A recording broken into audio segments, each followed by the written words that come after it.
Ek bly by Brown Flats, derde vloer links, waar die lift nooit werk en die buurman skree chick.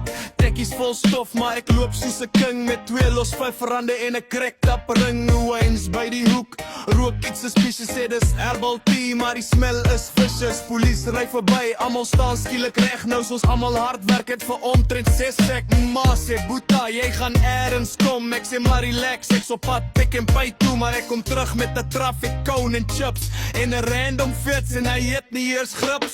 Hey Brown Flats, alles gaan mal, iemand drywers op 'n shopping mall trolley stal.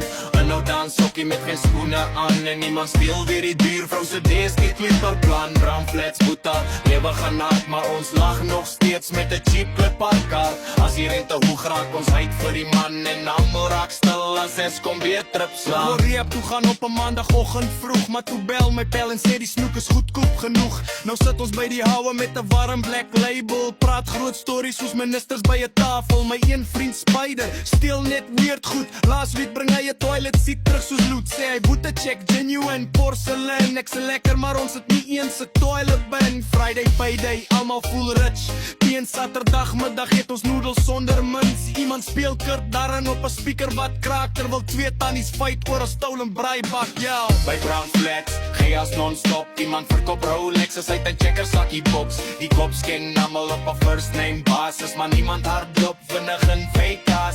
Brown Flats, Boeta, ons survive met jokes en 20 mense deel die 'n pakkie smokes. Lewe maak min sin, maar ons staan nog vas met 'n warm dop in die hand by die Brown Flats braas.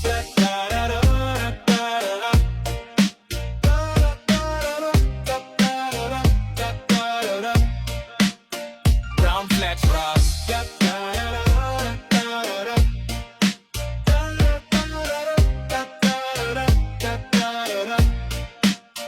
Brown Flats braas. Yeah!